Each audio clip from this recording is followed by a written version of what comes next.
नमस्ते, आप सभी दर्शकों का बहुत बहुत स्वागत है। आपके साथ मैं जयप्रकाश शर्मा यूपी मांगे उत्तर लेकर हाजिर हो चुका हूँ। लाइन आप ही गई है साइड में। बदले गया 27 का सीन, क्योंकि बीजेपी की नवीन टीम यानी नितिन नवीन की नई टीम हो गई है तैयार। यूपी को काफी मौका मिला, उत्तराखंड को भी मौका मिला, क्योंकि इन 2 राज्यों में महत्वपूर्ण चुनाव भी हैं। हालांकि 7 राज्यों में चुनाव होंगे, लेकिन 5 राज्यों में आपको बता दें मार्च तक चुनाव होंगे। इसमें यूपी, उत्तराखंड भी है, इसलिए यूपी पर सबसे ज्यादा फोकस है। आज इसी पर बात करें। बीजेपी ने अपनी नई राष्ट्रीय टीम का ऐलान कर दिया है। बीजेपी के राष्ट्रीय अध्यक्ष नितिन नवीन की नई टीम में उत्तर प्रदेश चुनाव को खास ध्यान रखते हुए इस लिस्ट में 8 नेताओं को अलग अलग राष्ट्रीय पदों पर जिम्मेदारी दी गई। इस लिस्ट में पूर्व केंद्रीय मंत्री स्मृति ईरानी को बड़ी जिम्मेदारी दी गई। याद है राहुल गांधी को हराया था उन्होंने उनके गाड़ में, तो उसका नाम अब मिला, क्योंकि बीच में तो अब देखा कि वो हार गई तो उन्हें क्या जिम्मेदारी दी जाएगी, लेकिन जिम्मेदारी अब मिल गई। बीजेपी की नई टीम में रेखा वर्मा और प्रोफेसर तारिक मंसूर को राष्ट्रीय उपाध्यक्ष बनाया गया, यानी तारिक मंसूर पर फिर से भरोसा जताया गया है। वहीं हरीश द्विवेदी को राष्ट्रीय महामंत्री की जिम्मेदारी मिली। इसके अलावा भोला सिंह और संगीता यादव को भी राष्ट्रीय मंत्री बनाया गया है। अमरपाल मौर्य को ओबीसी मोर्चे का अध्यक्ष और कुंवर बासित अली, नया नाम, मेहनत पर इन्होंने दम से, जी हाँ, दम पर, अपने दम पर कुंवर बासित अली को अल्पसंख्यक मोर्चे का अध्यक्ष नियुक्त किया है। बीजेपी की नई टीम में जिस तरीके से यूपी को तवज्जो दी गई है, उसने 2027 का सियासी एजेंडा साफ कर दिया है। नई टीम में स्मृति ईरानी को यूपी प्रभारी की जिम्मेदारी, पार्टी के अनुभवी चेहरों की वापसी और सामाजिक समीकरणों पर फोकस। नितिन नवीन की नवीन टीम में संगठन के साथ चुनावी रणनीति की झलक साफ दिखाई दे रही है। आज इसी मुद्दे पर हम बात करेंगे। पहले ये रिपोर्ट देखिएगा, इन चेहरों पर जो दाव खिला उनका क्या असर पड़ेगा यूपी के चुनाव में।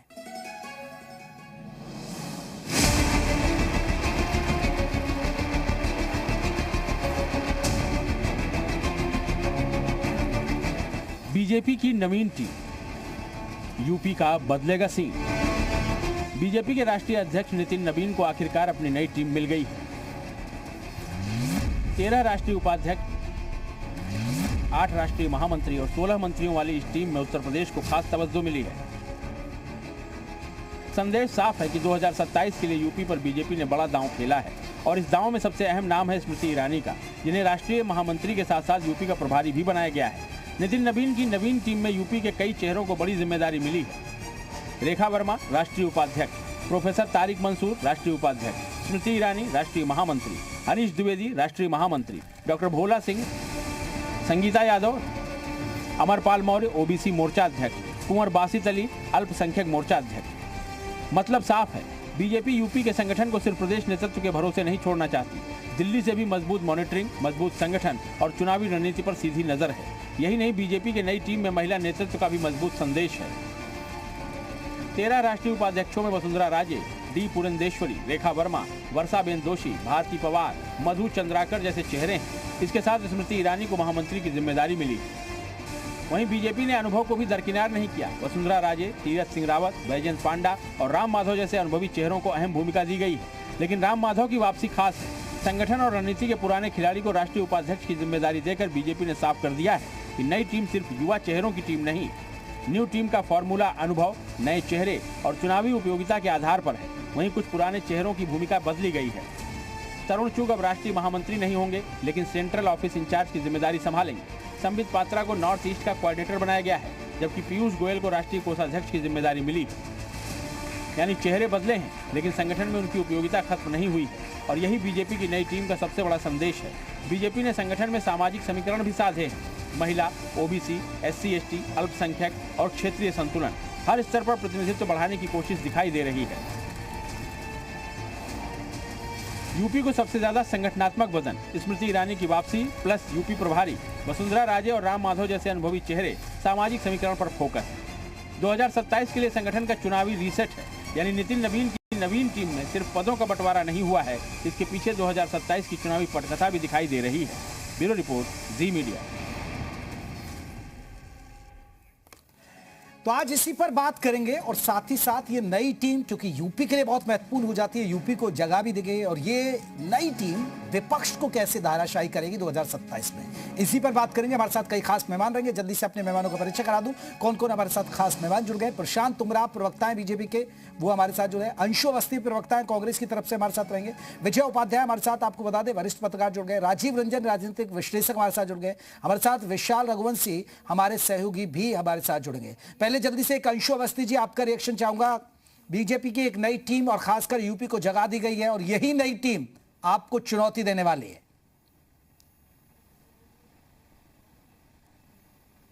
देखिए जी, उनका ये आंतरिक मामला है कि कौन उनका पदाधिकारी बनेगा, कौन नहीं बनेगा। खैर ये भारतीय जनता पार्टी का अपना एक आंतरिक विषय है। लेकिन एक बात तो जरूर है कि जवाब तो देना पड़ेगा। जो आपने 10 साल उत्तर प्रदेश में शासन किया और केंद्र में भी किया, यानी डबल इंजन की सरकार बनी, लेकिन प्रदेश के युवाओं के लिए, किसानों के लिए कुछ भी नहीं हासिल हुआ। तो जवाब तो देना पड़ेगा। कोई नया पदाधिकारी जाए या पुराना पदाधिकारी जाए, जनता तो पूछेगी कि भाई पेपर लीक क्यों हुए, बेरोजगारी क्यों बढ़ी, महंगाई क्यों बढ़ी, लोगों की आय क्यों घटी। उत्तर प्रदेश में अकेले 25 पेपर लीक हो गए। अगर आप देखिए केंद्र सरकार के तो 150 से ज्यादा पेपर लीक हुए। तो जो ये लाठीचार्ज का मुद्दा है छात्रों पर जो हुआ है, और प्रधानमंत्री ने जो छात्रों युवाओं को दिमागी नक्सली कहा, तो ये लगता है कि भारतीय जनता पार्टी अंशु जी, आपने कहा कि ये आंतरिक मामला है पार्टी का। आपने कहा ये ठीक है भाई, वो उन्होंने जो नियुक्ति की वो उनके अंदरूनी मामला है। लेकिन देखिए, सामने जब विपक्ष पार्टी होती है वो सामने ये तो देखती है ना कौन खिलाड़ी मैदान में है, कैसा खिलाड़ी है। और इसमें सबसे बड़ी बात है कि भाई इन्होंने अपना फॉर्मूला, इन्होंने कास्ट फैक्टर को भी साधने की कोशिश की है। इसमें उन लोगों को शामिल किया जिन्होंने राहुल गांधी को उनके घर में मात दी। तो ये बहुत सारी चीजें मायने रखती है ना। तो विपक्ष को भी तो रणनीति उसी हिसाब से बनानी पड़ेगी ना कि ये खिलाड़ी मैदान में रहेंगे, इन खिलाड़ियों के कैसे निपटेंगे आप। देखिए, भारतीय जनता पार्टी के कोई भी पदाधिकारी बने हो, इससे यानी इसका मतलब तो ये हो गया कि इससे पहले जो लोग थे, क्या वो नकारा थे क्या? अरे वो सत्ता दिला के गए ना भाई, नकारा नहीं था अंशु जी, उन्हीं की बदौलत तो सत्ता आई है ना। दूसरी बात ये है, जेपी भाई, दूसरी बात ये है कि हम मुद्दों पर राजनीति करते हैं। भारतीय जनता पार्टी के पास मुद्दों पर जवाब नहीं, और जनता मुद्दों पर वोट करेगी। बीजेपी की टीम में कोई आए या कोई जाए, पब्लिक को इससे फर्क नहीं पड़ता, क्योंकि ऑलरेडी लोग बेरोजगारी, महंगाई से परेशान है। 150 पेपर लीक हो गए मोदी सरकार में।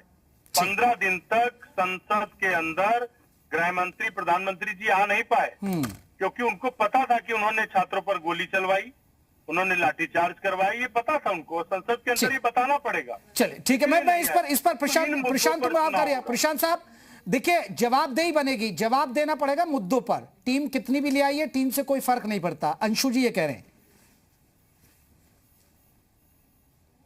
देखिए, भारतीय जनता पार्टी की नई राष्ट्रीय टीम में निरंतरता के साथ परिवर्तन का भी संतुलन है। 40 से कम उम्र के 6 सदस्य हैं, 40 से 49 की उम्र के 15 सदस्य हैं, 50 से 59 की उम्र के 21 सदस्यों को टीम में स्थान दिया गया है। सारे सामाजिक समीकरणों का ध्यान में रखा गया है। महिला प्रतिनिधित्व पर भी जोर दिया गया है। राष्ट्रीय उपाध्यक्ष में 6 महिला सदस्यों को स्थान दिया गया है। राष्ट्रीय मंत्री में 3 सदस्यों को स्थान दिया गया है। 1 सदस्य को राष्ट्रीय महामंत्री बनाया गया। तो ये यानी कि पूरे तरीके से भारतीय जनता पार्टी के जो सबका साथ सबका विकास के नारे को लेकर के जो प्रधानमंत्री जी का नारा है, उसको लेकर के टीम बनाई गई है। और निश्चित तौर पर जो सरकार होती है, हम सभी का जवाब दे रहे हैं। और झारखंड की जनता, झारखंड के छात्र जवाब मांग रहे हैं किस तरीके से वहां राहुल गांधी के इशारे पर छात्रों पर लाठीचार्ज हो रहा है। 600 छात्रों पर वहां पे हेमंत सोरेन ने राहुल गांधी के इशारे पर FIR कर दी। जैसे राहुल गांधी ने ट्वीट किया कुछ दिनों पहले, वैसे हेमंत सोरेन ने वहां पे लाठीचार्ज छात्रों पर कर दिया है। 1 महीने से छात्र वहां बैठे हुए, अपनी मांगों को लेकर के बैठे हुए हैं कि वहां JPSC और अन्य जो पेपर लीक हुए हैं, सीधे प्रशांत जी उस पर तो मैं पूछ लूंगा, लेकिन अंशु अवस्थी जो सवाल उठा रहे हैं उन पर तो जवाब दे दीजिए। मैं आऊंगा अंशु जी, नहीं उस पर तो मैं बात करूंगा कि भाई जवाब तो इनको भी देना पड़ेगा, झारखंड का इनको भी जवाब देना पड़ेगा। भैया झारखंड में हमें कोई जवाब नहीं देना। झारखंड में जो भर्ती आयोग छात्रों पर बर्बर लाठीचार्ज हो रहा है और राहुल गांधी जी क्यों पत्र लिख रहे हैं?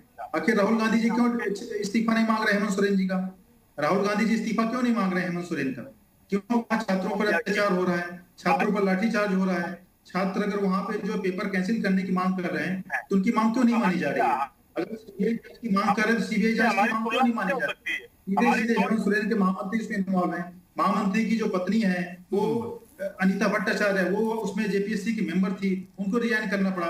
उनका भी ठीक है प्रशांत कुमार, मैं लौटूंगा, अंशु जी मैं लौटूंगा, एक बार फिर लौटूंगा दोबारा। जल्दी से और भी मेहमानों को जुड़ लेता हूं, एक एक रिएक्शन हो जाए। विशाल हमारे सहयोगी हमारे साथ जुड़े हैं। विशाल, लगातार आप बीजेपी कवर करते हैं, इस नई टीम को कैसे देखते हैं? यूपी की भागीदारी 8, हालांकि 3 लोगों को आउट भी किया गया है, अब 8 लोग जोड़े गए हैं, ये कितने कारगर साबित होंगे कास्ट फैक्टर के नजरिए से देखें? अब देखिए 2 मुस्लिम चेहरों को भी जगह दी गई है, हालांकि तारिक मंसूर तो पहले भी थे, लेकिन कुंवर बासित अली एक ऐसा नाम जो माना जाता है कि मेहनत के अपने दम पर उन्होंने ये जगह बनाई। अगर हम बात करते हैं तो 8 में से 3 ओबीसी, और सबसे बड़ी बात है कि महिलाओं को तवज्जो दी गई है। 3 महिलाएं हैं, संगीता यादव गोरखपुर क्षेत्र से आती हैं, सांसद हैं, और सबसे बड़ी बात है कि लगातार जिस तरह से ओबीसी वोट बैंक को लेकर जो पूरी तैयारी है, प्लानिंग है बीजेपी की जो व्यू रचना, उसमें बहुत परफेक्ट चेहरा है, क्योंकि यादव, क्योंकि गैर यादव वोट जो है वो बीजेपी के साथ रहा है 2014 से, लेकिन यादव वोट बैंक को लेकर लगातार बीजेपी कोशिश रहती है, और इसीलिए संगीता यादव को जो है टीम में मौका मिला है। रेखा वर्मा लगातार टीम में थी, और क्योंकि देखिए रेखा वर्मा का इसलिए बनता था क्योंकि संतोष गंगवार जब गवर्नर बन गए, जो कुर्मी बाहुल जो रुहेलखंड का इलाका है, जो आप लखीमपुर से शुरू आगे बढ़ेंगे तो बरेली होते हुए ये जो रुहेलखंड का इलाका है, यहाँ पर कुर्मी वोट बैंक का एक बड़ा फैक्टर है, और उसी को साधने के लिए रेखा वर्मा को फिर से मौका दिया गया। स्मृति ईरानी, देखिए कांग्रेस कितना भी मना कर ले कि यह अंदरूनी मामला है, लेकिन आपको मैं बता दे रहा हूं कि जब चुनाव आएंगे तो जो व्यू रचना होगी उसमें अमेठी, रायबरेली, यहाँ पर राहुल गांधी या गांधी परिवार को घेरने का काम स्मृति ईरानी करती हुई नजर आएंगी। ये पूरी एक प्लानिंग है। हरीश द्विवेदी को लगातार आपने देखा हुआ है कि एक ऐसा नाम था हरीश द्विवेदी जिसको लेकर चर्चा थी कि इनको मौका मिलेगा, क्योंकि लगातार केंद्रीय नेतृत्व के तमाम जो उम्मीदें थी उन पे खड़े उतरते हुए नजर आ रहे थे, बड़ी बड़ी जिम्मेदारियां मिल रही थी। तो अब हम मुस्लिम चेहरों की बात करते हैं तो 2 जो नाम है, जो पहले तो ऑलरेडी एक टीम में थे, वीसी भी रहे और उसके विधान परिषद सदस्य रहे, उसके राज्यसभा भेजा गया, लेकिन कुंवर बासित अली की हम बात करते हैं तो प्रदेश अभी जब यूपी की जब टीम आई थी तब सारे मोर्चे बदले गए थे, लेकिन कुंवर बासित अली का जो अल्पसंख्यक मोर्चा उसका अनाउंसमेंट नहीं किया गया था, उनको रोका गया था, उनको उन्हीं पद पर बनाया रह गया था। उसके बाद ये माना जा रहा था कि उनको नेशनल टीम में सेटल किया जाएगा, क्योंकि कुंडरकी सीट जो मुरादाबाद की थी, जो मुस्लिम बाहुल सीट थी, वहां पर ठाकुर रामवीर सिंह को जीत लाने में बड़ा रोल था, क्योंकि आपने देखा होगा कि तमाम वहां पर जो कार्यक्रम थे, चाहे स्नेह मिलन हो या तमाम मोदी नामा, इस तरह कार्यक्रम, पासवंदा सम्मेलन, इस तरह की चीजें करते हुए नजर आए थे। और खासतौर से सिर्फ इसको मुस्लिम नहीं देख सकते हैं आप, एक जो बिरादरी आती है पश्चिम में जो मुस्लिम ठाकुरों की, उसके उस बिरादरी से ही आते हैं, तो ऐसे में ये एक बड़ा जो है एक फैक्टर रहा। इसके साथ साथ देखिए अमरपाल मौर्य लगातार संगठन में काम कर रहे थे, राजनीति से चुनाव जरूर हार गए थे, लेकिन मौर्य समाज से आते हैं और संगठन में काम कर रहे हैं, राज्यसभा भेजा गया था और अब उनको सीधे तौर पर ये हरीश द्विवेदी युवा मोर्चा के प्रदेश अध्यक्ष रह चुके हैं यूपी में, सांसद भले हार गए थे 2 बार, लेकिन लगातार सांसद रहे भी हैं, तो ये पूरा एक फैक्टर है, ये अपने आप में बीजेपी के लिए पूरा व्यू रचना, और इनमें से ज्यादातर लोग, चलिए इसका असर कितना होगा 2027 के चुनाव में ये देखना होगा। मैं जल्दी से विजय उपाध्याय जी का एक रिएक्शन ले लेता हूं। विजय साहब, कैसे देखते हैं आप इस नई टीम को, और खासकर यूपी के लोगों को जगह दी गई, और 2027 के चुनाव में ये कितना कारगर साबित हो सकता है ये नई टीम? देखिए बीजेपी ने रिसफल किया है, काफी चालाकी से किया है, और उनकी जो कोशिश है वो 2027 के विधानसभा चुनाव को तीसरी बार जीतने की कोशिश है उनकी। तो दरअसल भारतीय जनता पार्टी ने अपने समीकरण को रीसेट किया है, जो जिस तरीके के बदलाव राजनीति में आते हैं उसमें चीजों में हेरफेर करने की जरूरत पड़ती है, और बीजेपी लगातार बदलाव करने में हिचकती नहीं है, और यही इसकी ताकत बन जाती है। कई बार आप देखिए पुराने नेताओं को उन्होंने सीधे से ड्रॉप किया और नए लोगों को मौका दे दिया, और उसमें कुछ को रिपीट भी किया है। तो ये टीम जिसमें पासी भी हैं, जिसमें यादव भी हैं, जिसमें मौर्य भी हैं, एक साफ संदेश है कि जो पीडीए समाजवादी पार्टी का है उसके मुकाबले ये अपने पीडीए को आगे रखने की कोशिश कर रहे हैं। तो ज्यादा दिन बाकी नहीं है चुनाव में, 6-8 महीने चुनाव, 6 महीने बाकी है चुनाव में, तो उस हिसाब से इन्होंने टीम को सेट किया। तो सपा कांग्रेस गठबंधन के लिए टीम कुछ नुकसान पहुंचाएगी? इनका जो समीकरण आप जो कह रहे हैं कास्ट फैक्टर वाला समीकरण, वो असर करेगा? देखिए ये तो चुनाव बताएगा, लेकिन बीजेपी की रणनीतिक कोशिश यही है कि दुर्घटना से पहले सावधानी भली, तो इन्होंने सावधानी पहले अडॉप्ट कर ली है, और अच्छा ड्राइवर वही है जो दुर्घटना से बचने के लिए पहले से अपनी ब्रेक, क्लच, पैडल को ठीक से कंट्रोल कर ले। तो ये बीजेपी ने कोशिश की है, और ये जो मैसेज इन्होंने देने की कोशिश की पब्लिक को कि भाई देखिए हमारे पास ये टीम है और इस टीम में हम इन नए चेहरों को मौका दे रहे हैं, क्योंकि पुराने चेहरे ऐसा तो नहीं है उनकी राजनीतिक आभा बिल्कुल खत्म हो जाती है, उनका महत्व तो बना ही रहेगा, नए चेहरे उसमें से और वैल्यू एड करते हैं।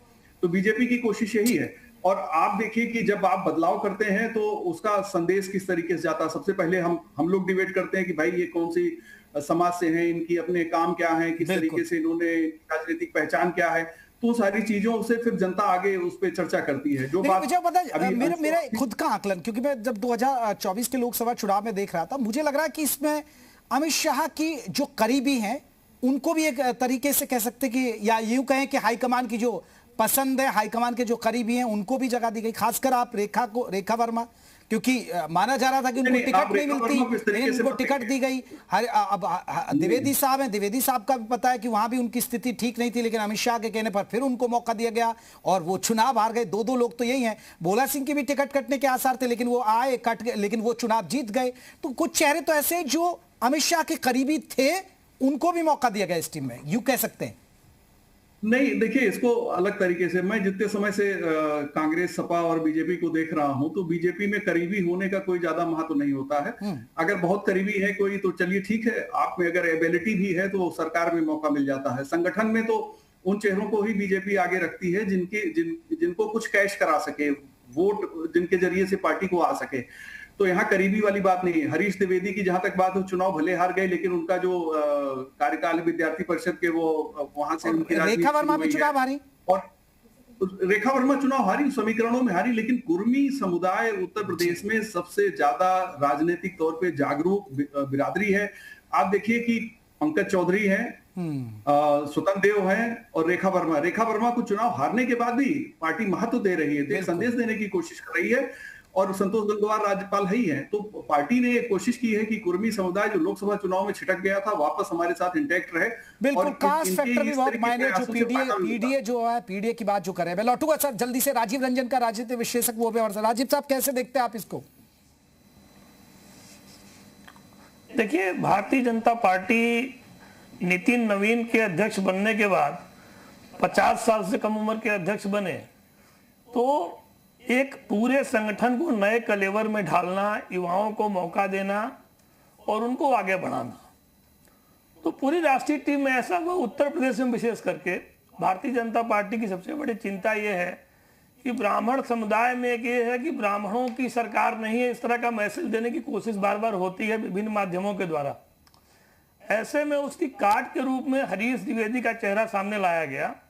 हरीश द्विवेदी का एक बहुत लंबा सांगठनिक अनुभव रहा है। अखिल भारतीय विद्यार्थी परिषद के विभाग संगठन मंत्री से लेकर भारतीय जनता युवा मोर्चा के विभिन्न पदों से होते हुए उसके अध्यक्ष बने, सांसद बने और अब राष्ट्रीय महासचिव बने। हरीश द्विवेदी पूर्वांचल से आते हैं, उनके माध्यम से ब्राह्मणों को साधने की कोशिश। रेखा वर्मा के माध्यम से कुर्मी समुदाय, जो कि लोकसभा चुनाव से ही भाजपा से कुछ दूर होता रहा है, उनको साधने की कोशिश। अमरपाल मौर्य एक बहुत बड़ा नाम, जो कि संगठन में लंबे समय तक उत्तर प्रदेश में रहे और मौर्य बिरादरी का अच्छा वोट इलाहाबाद रीजन में है, जहां प्रतापगढ़ के रहने वाले हैं जी। तो उनके माध्यम से पिछड़ों को साधने की कोशिश। कुल मिला के एक नए कलेवर में जो एक पीडीए का एक बार बार अखिलेश जी भय दिखाते हैं कि पीडीए हमारे साथ है, पीडीए में पंडित भी, पीडीए में पिछड़े भी, तो उसको पूरी तरह से साध के एक नई टीम बनाने की कोशिश हुई है। हालांकि उत्तर प्रदेश में सरकार है तो मुख्यमंत्री ही चेहरा होता है सरकार का, बिल्कुल, लेकिन संगठन भी अपने स्तर से तैयारी करता है और संगठन। बिल्कुल, आपने हरीश द्विवेदी का जिक्र किया। देखिए, अभी जब असम में चुनाव हुए थे तो प्रभारी थे और उन्होंने वहां बहुत मेहनत की, उनकी भी इसका कह सकते हैं कि इनाम मिला हो। मैं लौटूंगा जल्दी से अपने दोनों खास बीजेपी और कांग्रेस और बीजेपी की तरफ लौटूंगा जल्दी से। एक उत्तराखंड का भी रिएक्शन ले लेता हूं। सुरेंद्र डसीला हमारे साथ, हमारे सहयोगी जुड़े हुए हैं। सुरेंद्र, अगर बात करें उत्तराखंड के लिहाज से, उत्तराखंड के लिहाज से हम देखें, तीरथ सिंह रावत, अनिल बलूनी जो भरोसेमंद चेहरा है, उनको फिर मौका, क्योंकि देखिए यूपी और उत्तराखंड दोनों भाई बड़े और छोटे भाई हैं, दोनों राज्यों में चुनाव भी हैं। बिल्कुल। देखिए जेपी, बात अगर उत्तराखंड की बात करें तो क्योंकि उत्तराखंड और उत्तर प्रदेश दोनों का चुनाव एक साथ होता है और दोनों में बीजेपी हैट्रिक चांस की ओर बढ़ रही है और ये चाहती है कि इस बार तीसरी बार सरकार बना के दोनों राज्यों में हैट्रिक की जाए। ये दोनों चेहरे ऐसे चेहरे हैं जिन पर पार्टी का भरोसा भी है। 2021 में जब मुख्यमंत्री पद से हटाए गए थे तीरथ सिंह रावत, उसके बाद 2022 में विधानसभा में टिकट नहीं मिला, 2024 में लोकसभा में टिकट नहीं मिला, कहीं भी राज्यसभा में कोई जगह नहीं बनी, तो ऐसा लग रहा था कि पार्टी क्या तीरथ सिंह रावत को भूल गई है। लेकिन तीरथ सिंह रावत का जो अनुभव रहा है, प्रदेश अध्यक्ष रहे हैं, सांसद रहे हैं, इसके साथ ही मुख्यमंत्री रहे हैं, तो उनको अब संगठन में जिम्मेदारी राष्ट्रीय उपाध्यक्ष की, और वो संगठन के मजबूत आदमी है, इसीलिए उनका चुनाव हुआ। अनिल बलूनी 2017 से मीडिया प्रभारी की जिम्मेदारी संभाल रहे हैं। जिस तरह से मैंने आज सुबह भी बताया कि 3 अध्यक्षों के साथ काम करने का अनुभव, और अब नितिन नवीन की पारी को नए तरीके से फिर से वहां से शुरुआत करेंगे। और उत्तराखंड में जब चुनाव में आप जाते हैं तो कुमाऊं गढ़वाल दोनों रीजन आपको बैलेंस करने होते हैं। ये 2 चुनाव से चीजें बैलेंस होती हुई नजर आ रही हैं। आप 2027 के चुनाव में जाएंगे तो अब गढ़वाल से 2 बड़े नेता होंगे जो जनता के बीच में जाकर कह सकते हैं कि हाँ, भारतीय जनता पार्टी की केंद्र सरकार ने इस तरीके के काम किए, भारतीय जनता पार्टी का संगठन इस तरह से काम कर रहा है। और आने वाले कुछ दिनों में जब कैबिनेट का फेरबदल होगा तो वहां भी जेपी आप देखेंगे कि उत्तराखंड के गढ़वाल क्षेत्र से प्रतिनिधित्व हो सकता है त्रिवेंद्र सिंह रावत या किसी अन्य व्यक्ति को जिम्मेदारी दी जाए, इसीलिए उनका नाम आज संगठन की लिस्ट में नहीं है।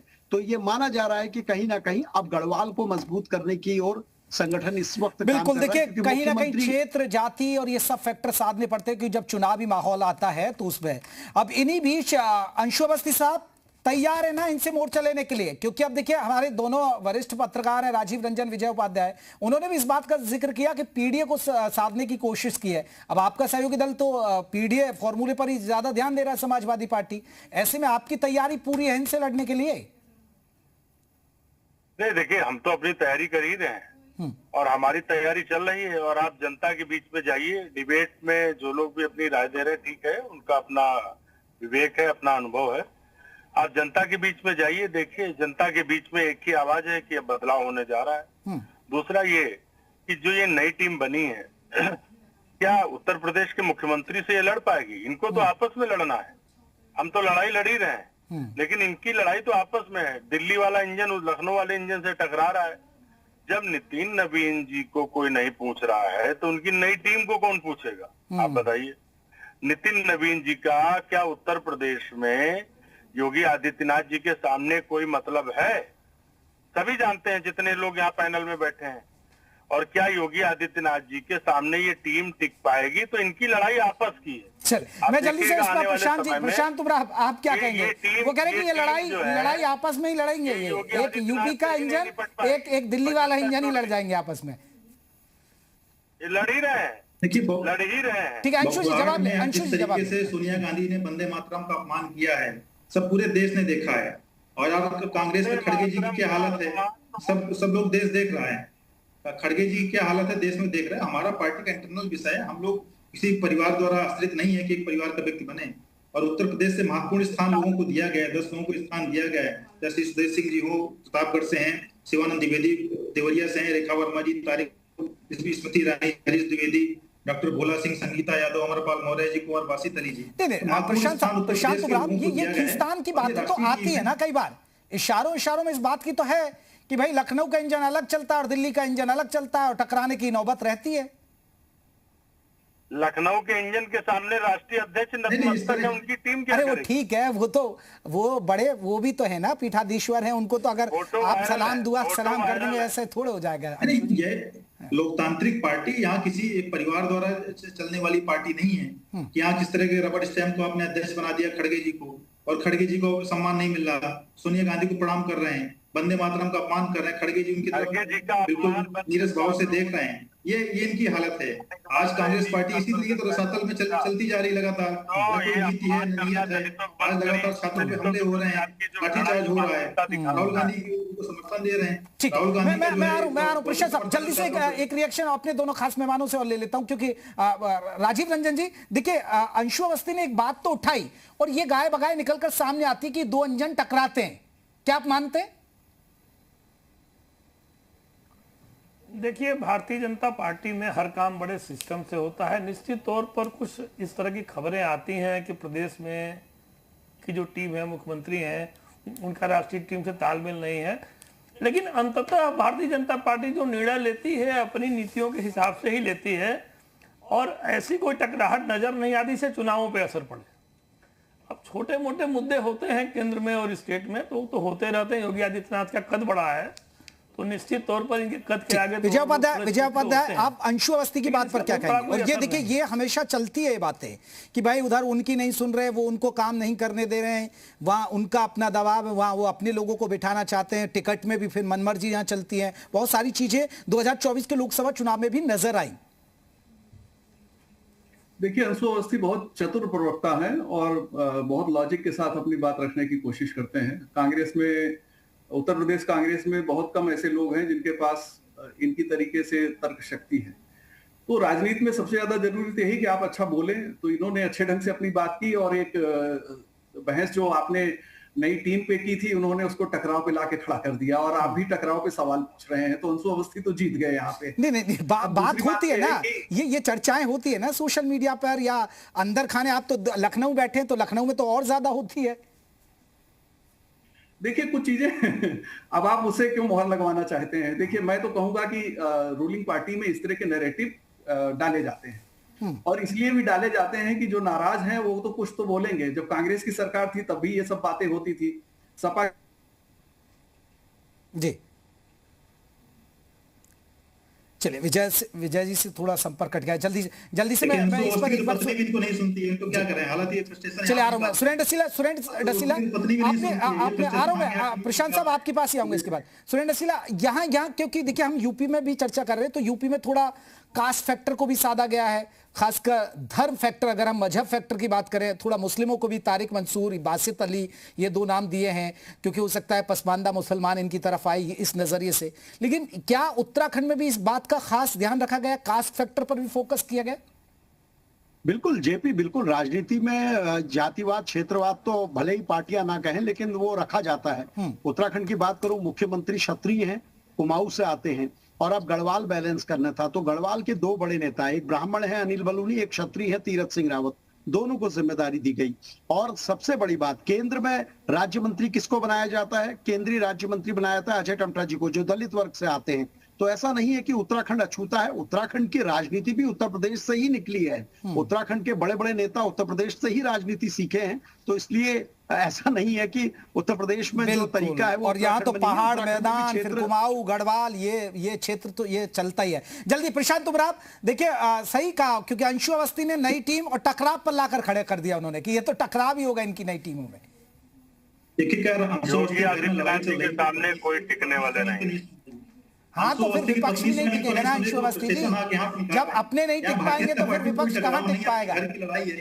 इसलिए यहाँ पे स्टेट हैं, और राहुल प्रियंका में क्या सिर्फ फुटबॉल चल रही है, पूरा देश जानता है कि दोनों गुट, राहुल प्रियंका गुट अलग चल रहा है, प्रियंका गुट अलग चल रहा है। और जो प्रियंका गुट के जो है, इमरान मसूद लगातार समाजवादी पार्टी पे हमला करते रहते हैं ताकि राहुल गांधी को पलीता लगा सके। इनके घर की जो लड़ाई ये बताते हैं, भारतीय जनता पार्टी जो सामूहिक रूप से चुनाव लड़ती है, जीतती है, इसीलिए जनता पार्टी उनको आशीर्वाद देने का नहीं है। ये अपनी पत्नी का पहले अंशु अवस्थी जी अपना झगड़ा सुलझाएं, अंशु अवस्थी जी पहले अपनी पत्नी का झगड़ा सुलझाएं, उसके बाद बाकी भारतीय जनता पार्टी में आरोप लगाएं। अपना घर संभालिए, पहले अपनी पत्नी को संभालिए। वहां जो आपका टकराव चल रहा है वो आपकी नहीं सुन रही है। देखिए, आप व्यक्तिगत नहीं, प्रशांत उबराव, हम अब उनकी पत्नी और ये व्यक्तिगत लाइफ पे हम क्यों उस पे बात करें? नहीं, ये भी व्यक्तिगत है, फालतू की बात करेंगे तो ही होगा। वो व्यक्तिगत, वो ठीक है। अंशु साहब, एक बड़ी सवाल, आपने खुद ही कहा कि योगी के आगे ये नहीं टिकने वाले हैं, तो विपक्ष भी कहाँ टिक पाएगा फिर योगी के आगे?